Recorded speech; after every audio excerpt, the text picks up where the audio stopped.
Der siger vi velkommen til dette program, og det er programmet Helse, du er kommet ind på. Og vi skal selvfølgelig holde os netop inden for dette område, som har med vores helse at gøre, vores helbred, vores sundhed. Og egentlig så kan man sige, alt hvad det egentlig har med vores velbefindende at gøre. Det starter faktisk med, at vi har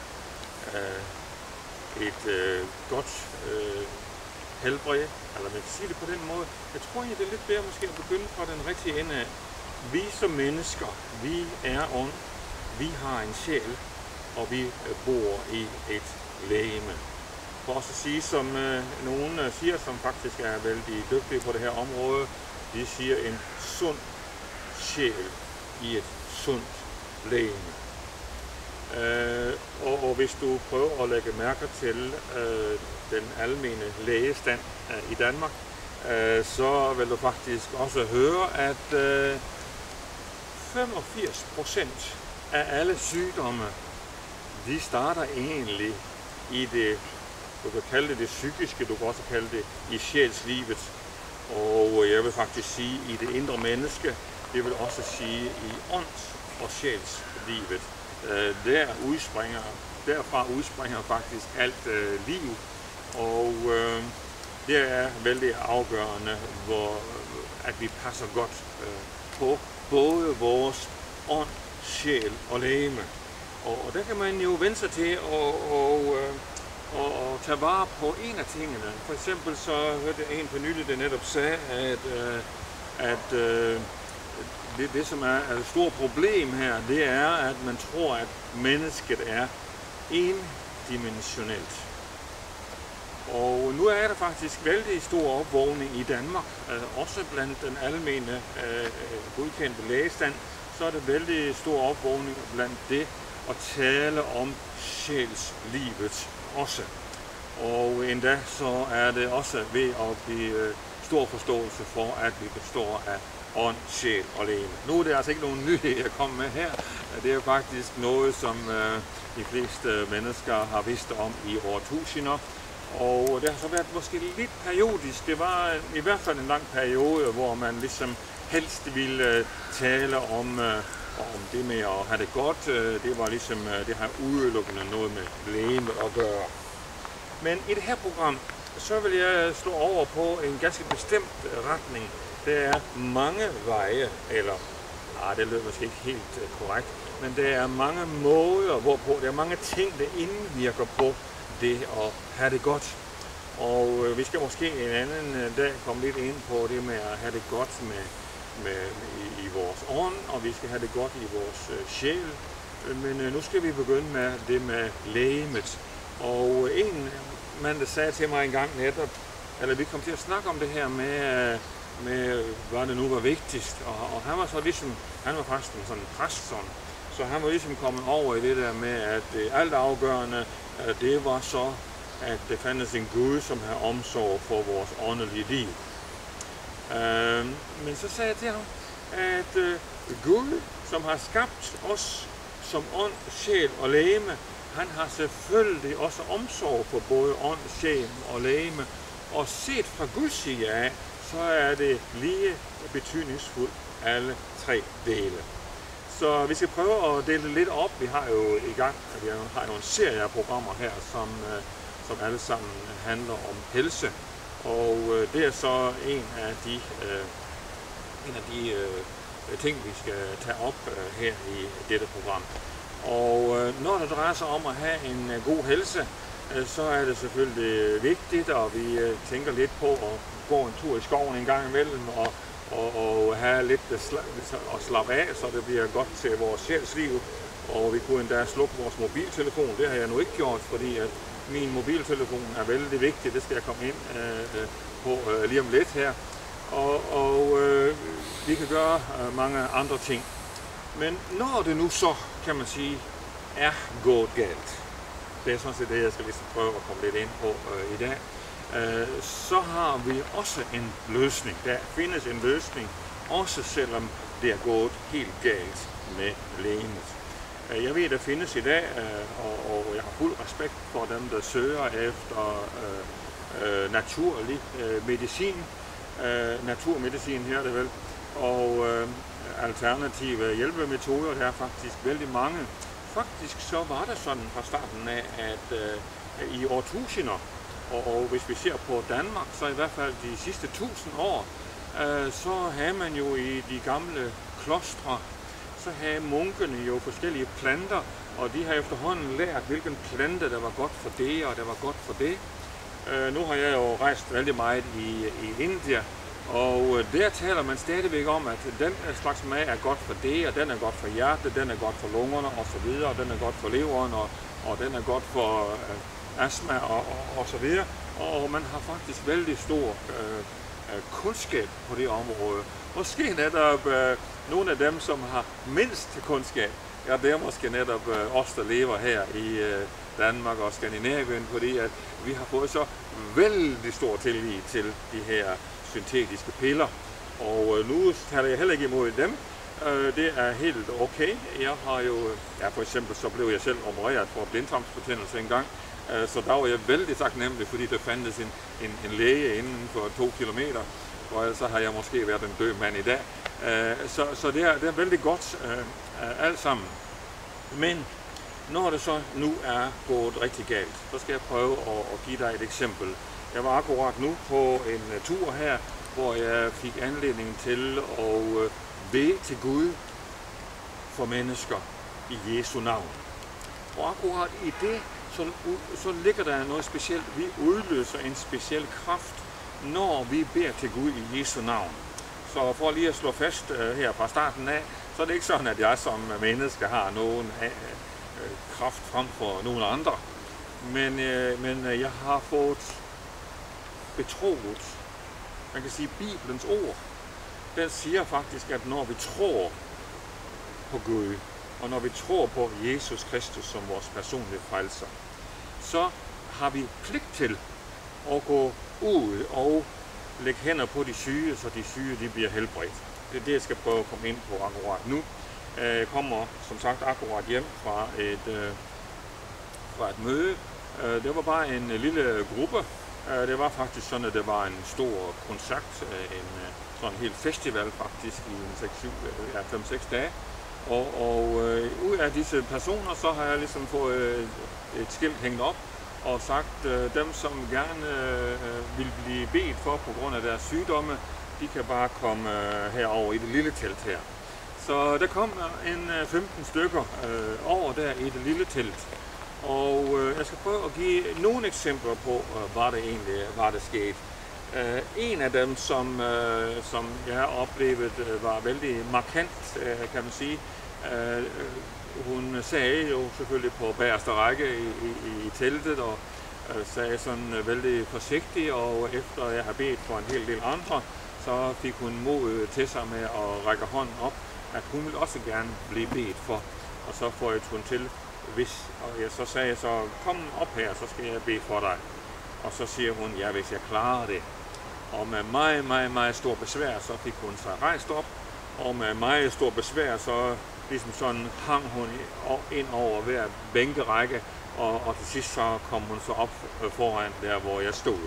Og det som hun forklarede, det var, at hun havde brækket sin ryg 3 steder. Og den var blevet behandlet af lægen, og lægen havde opereret ind sådan en jernstang, eller et stykke metal i hvert fald, jeg ved ikke lige helt, hvordan det er, de gør det. Men de har i hvert fald indopereret sådan noget til at stive ryggen op, som de har indopereret for, at hun kunne holde sig op, og så også for, at det skulle lette på nogen af smerterne. Det gjorde der nu ikke særligt, for hun havde frygtelige smerter, så man kunne ligefrem se i hendes ansigt, hvordan hun var forpint af smerte. Og hun forklarede selv, hvor pinsom det var, og hvor store smerter hun havde. Og på trods af, at lægerne havde gjort alt, hvad de overhovedet kunne finde på at stille op med, så var smerterne ikke forsvundet, og hun kunne heller ikke bevæge sig. Så snart hun rørte sig, så var smerterne, det var som om det var et ja igennem hele hendes krop.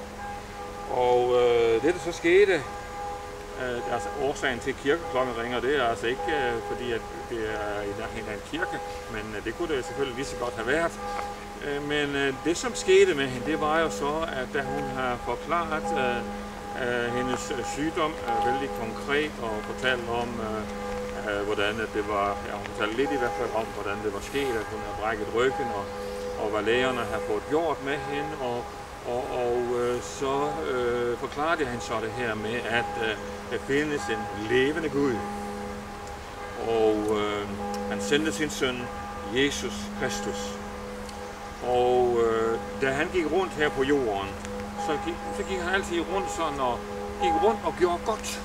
Det vil sige, han helbredte de syge, kastede ud de onde ånder og rensede folk fra spedalskhed og hvad der nu ellers var sådan af ting på stedet. Og da han ligesom har gjort det i en 3 år her, så siger han, nu går jeg bort fra denne jord, fordi det var Jesus Kristus, Guds søn, som egentlig har sin plads ved faderens højre hånd. Så nu går jeg tilbage. Han forklarer også lidt om, hvordan det vil ske. Det vil ske gennem en korsfæstelse osv. Men så siger han til allersidst, så siger han til disciplene, når nu jeg går bort, så er det jeres tur til at træde i funktion. De har jo øvet sig lidt. 2 gange så sendte Jesus jo disciplene ud. En gang så sendte han 12 disciple ud, og en anden gang 70 disciple. Og de kom hver gang tilbage og fortalte, tænk sig, de onde ånder er os lydige. Og de fortalte om, hvordan de syge var blevet helbredt, og hvad der nu var sket. Det var faktisk akkurat ligesom jeg oplevede her for en tid siden, så jeg et tv-program fra Norge. Og det var faktisk fra sådan et kæmpestor stævne, der var i Norge, hvor det var samlet 4.000 mennesker. Men de havde så sendt ud, netop 70 teenager havde de sendt ud på gaden for at vidne om Jesus. Og nu skal vi tænke på, det der med at vidne, det betyder egentlig at fremføre et håndgribeligt bevis for det, vi siger. Det betyder at vidne. Det betyder det også, hvis du bliver kaldt til en retssag engang, så husk det. Ikke bare begynde at snakke.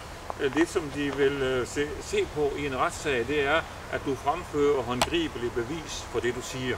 Og derfor er det selvfølgelig vores opgave at gå ud og fortælle, at Jesus Kristus er Guds søn, og at hvis vi tror på ham og giver vores liv over til ham, så vil han give os et nyt og herligt liv, og så vil han være med os hver dag. Og så står det, når vi gør det, så er det sådan, at så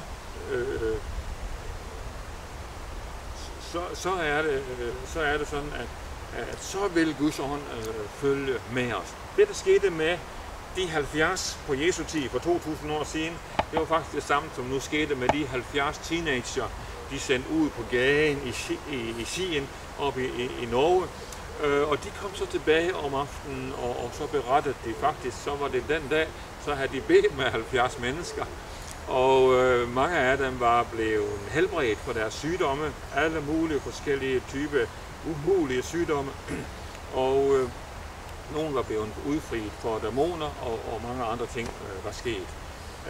Teenager, som var kommet til tro på Jesus Kristus som deres personlige frelser.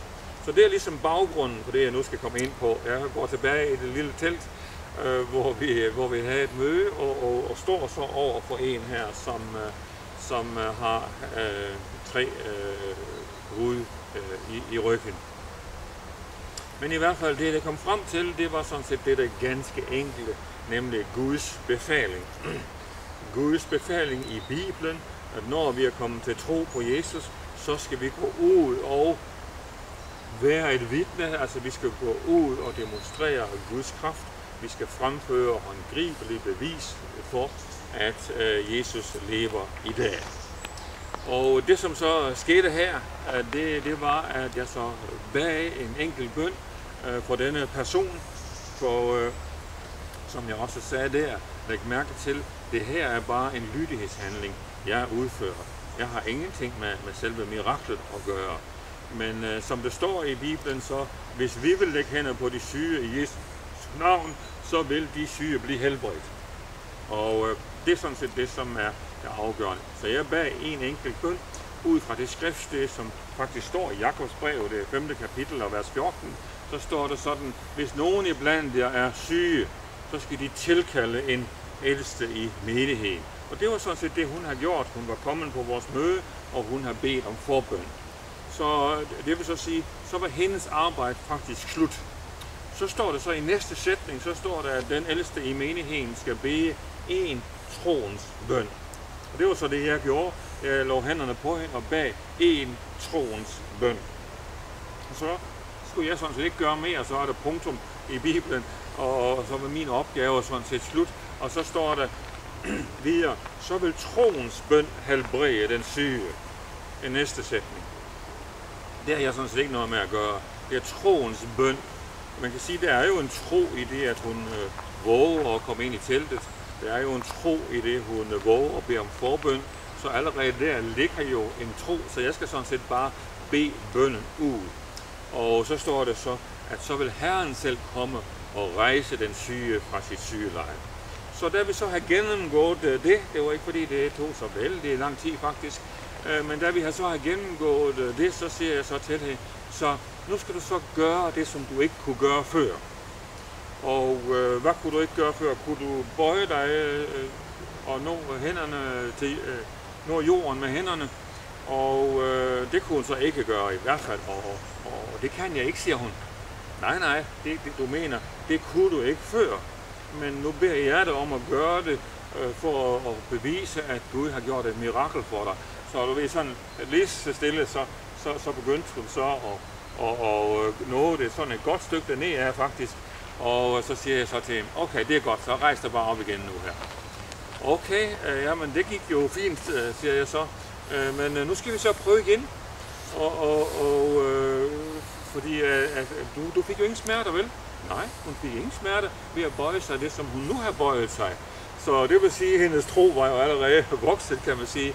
Så nu kan du godt bøje dig ned igen, og uden at jeg er hverken presset på eller nogen ting, så bøjede hun sig stadigvæk meget forsigtigt. Og jeg skal nu prøve, om jeg kan demonstrere. Det er ikke sikkert, at jeg kan komme helt ned, men jeg skal i hvert fald gøre et forsøg. Men i hvert fald, så kunne hun komme helt ned til jorden. Okay, det er klart, jeg bøjer min her lidt. Jeg snød en lille smule. Men i hvert fald, hun kunne bøje sig helt ned til jorden og røre ved jorden, uden at det kom smerte i hendes ryg. Og da hun så har gjort det, så siger jeg, gør nogle andre ting også, som du ikke kunne gøre. Og så begyndte hun så at vende sig og vrige og vrige på ryggen og gøre alle mulige bevægelser. Og til sidst så siger hun, vi kan godt danse sammen nu. Fordi det er klart, at det her er jo ikke sådan noget overhøjtideligt, noget sådan set, fordi det er en befaling fra Gud, at jeg skal gå ud og lægge hænder på de syge, og så skal de syge blive helbredt i Jesu navn. Så mere kompliceret er det faktisk ikke. Og det er så, sygdommen har så pligt, og det er vældig vigtigt, at vi ligesom går efter, hvem har ret til hvad. Når først jeg har bedt en bøn i Jesu navn, så har sygdommen ikke ret til at røre den syge. Så det er sådan set det, som det sker. Det er altså ikke noget, jeg skal anstrenge mig til. Jeg kan da godt sige, at jeg stod og underviste på den måde her. Nu er det nummer 1 her. Vi skal igennem dem alle 15, hvis vi kan huske dem alle sammen. Det er ikke sikkert, jeg har faktisk ikke skrevet dem op heller til i dag. Jeg skal bare ligesom tage frem noget af det, jeg kan huske. Og i hvert fald så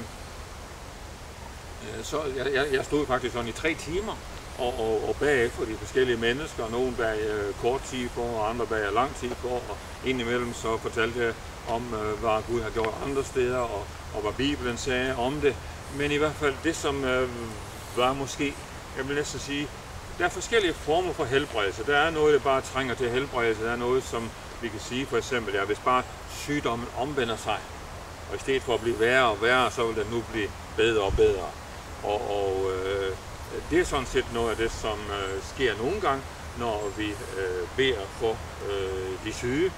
Og det skete også i andre tilfælde, hvor at vi ikke sådan lige med det samme, eller vi kunne ikke, det var måske, at de siger, hvor jeg har ondt i hjertet, var det en, der sagde for eksempel, og så bærer jeg selvfølgelig på hjertet, og jeg forventer selvfølgelig, at hjertet begynder at fungere normalt, men det var ikke, vi kunne ikke sådan lige konstatere det med det samme. Men det, som jeg faktisk har nævnt her med den dame, der kom frem der, det var faktisk noget, som man kan sige, det der var ikke bare en helbredelse, det der var et mirakel, der skete. Jeg ved ikke, om jernstangen i ryggen, den forsvandt, det kunne jeg ikke undersøge, det får jeg nok melding tilbage om lidt senere. Men i hvert fald så, jeg kan ikke forstå for øvrigt, hvordan for teoretisk skulle det ikke kunne lade sig gøre, at hun bøjede sig, fordi det var jo det, de havde forhindret ved det at sætte en jernstang i ryggen på hende. Så teoretisk skulle hun ikke kunne bøje sig, så hvorfor hun kunne, det har jeg sådan set ikke nogen forklaring på, bortset fra, at det var så altså et mirakel af Gud. Så her taler vi altså om et synligt mirakel, jeg vil faktisk sige også et skabende mirakel, fordi det er klart, at der må være blevet skabt et eller andet ind i ryggen, som har gjort, at hun nu kunne holde sig oprejst og uden smerter. Og i gang med dem, så er et mirakel jo nødvendigt. Jeg skal prøve at give dig et andet eksempel på mirakel, bare for at beskrive lidt om, hvad er et mirakel. Og jeg stod engang i India, og så havde jeg sådan et møde. Der var lidt flere, der var faktisk en 500 mennesker i et lille bitte skolehus, så der var fuld hus. Men jeg tilbød selvfølgelig at bede for de syge, som jeg jo vanligvis gør, når jeg sådan samler mennesker og vidner om Jesus. Og den første, der så kom frem, det var en 28 år gammel mand, som aldrig havde kunnet hverken høre eller tale. Altså han var født døvstum. Og her var et meget specielt tilfælde, kan man sige, fordi at du ved, i Indien, så har de jo ikke tid til at behandle, altså de har ikke råd til at sende sådan nogen til læge, så de har vel knap nok undersøgt ham. De vidste bare, at han var født døvstum, og det var han altså stadigvæk 28 år senere. Men i hvert fald så begyndte vi så at bede for ham, og vi tænkte, at vi skulle bare sådan bede til helbredelse for ham. Og det har jeg oplevet mange gange, hvordan at man kunne bede for ører, og så blev de helbredt. Jeg har også oplevet at bede for ører, hvor man har måttet kaste ud i den døve ånd. Men ingen af de ting hjalp i det her tilfælde. Men så siger jeg bare ligesom til mig selv, og jeg sagde til ham, som stod ved siden af mig, at det kan ikke passe det her. Der skal være en løsning på det. Og så siger ham, som stod ved siden af mig, en ung kristen mand fra Norge af, han siger så til mig, jeg ser et syn, og jeg ser et øre, og så ser jeg ind i det øre, der er der ingen tromhinder. Og da han siger det, så tænker jeg, fordi så kom den der, det Bibelen kalder en troens nådegave faktisk kom over mig, og så siger jeg så, jamen, der er lige, hvad vi skal gøre, så skal vi slet ikke bede om helbredelse, fordi der er ikke noget at helbrede. Så det er klart, at vi kan ikke bede om helbredelse, det vil ikke ske noget ved. Nej, så skal vi bare bede om et skabende mirakel, så vi vil skabe tromhinder i Jesu navn. Og som sagt, så gjort, at vi talte ud i det til tromhinder bliver skabt i Jesu navn. Og så snart vi har talt det ud, så kunne manden høre. Men det kom sådan en kraft fra Gud af, stadigvæk ikke fra mig af, men det kom en sådan kraft fra Gud af, at de 6 døvstumme, der stod bag ved den mand, som knap var så gamle, og jeg fik ikke tid til at spørge dem ud om hver enkelt situation, men i hvert fald de 6 døvstumme, der stod bag ved ham, de blev helbredt samtidig ved den samme Guds kraft. For det var som om, så snart den der troens nådegave, den trådte i kraft, det er heller ikke sådan noget, vi kan gøre noget særligt for, det er noget Gud, det tales om manifesterende gaver. Så altså en af de manifesterende gaver, det er altså troens nådegave, og når den træder i kraft, ja, så er det miraklet sker, og så pludselig, så ser man som om, at det hele, det var så enkelt, ikke også, at der findes slet ingen problem i det. Det er sådan set, det, der skete her. Og så kom alle de andre, så det forbøn bagefter, der kom en med epilepsi, hun blev totalt helbredt, og vi besøgte hende faktisk hver år de næste 5 år, og det vendte aldrig tilbage igen. Hendes bror blev også helbredt, og en hel masse andre ting skete. Så det er sådan set et specielt løfte faktisk på det, at når vi kommer til et sted første gang, så skal vi starte med at helbrede de syge, kaste ud de onde ånder, og så skal vi bagefter sige, at Guds rige er kommet nær. Årsagen til, at ikke alle klarer at tro, når man fortæller om Jesus, det er faktisk, at vi nogle gange måske vender tingene om. Vi prøver først at undervise, og så bagefter så prøver vi måske at bede for de syge. Men det er langt den bedste måde, det er først at helbrede de syge, fordi så bliver folk vældig opmærksomme på det, du siger, og så vil det simpelthen bare virke det, som vi gør. Så det er sådan set det, som er vældig afgørende her, at Gud giver os det, som vi han giver os det, vi beder om. Og jeg kan give et andet eksempel fra det der møde, altså det faktisk var et meget interessant møde, fordi lidt specielt ved det møde, det var, at alle tilstedeværende, bortset fra kamerafører og et par stykker andre, som var medarbejdere, de har ikke tid til at tænke på selv at blive helbredt, men alle disse 15 gæster, som var på det møde, de blev alle sammen helbredt. Og vældig konkret sådan set. Der var en anden en, der kom frem, og hun fortalte om sine 5 forskellige sygdomme. Nu kan jeg heller ikke huske alle de sygdomme, men det var i hvert fald det var forskellige ting. Det var migræne, det var smerter forskellige steder, og det var forskellige konkrete sygdomme. Og vi bag så for hver enkelt ting, og efterhånden som vi bag, så kunne hun så følge med i det, og hun proklamerede, at nu var smerterne forsvundet, og smerterne var forsvundet fra hovedet og fra skuldrene og fra de forskellige legemsdele.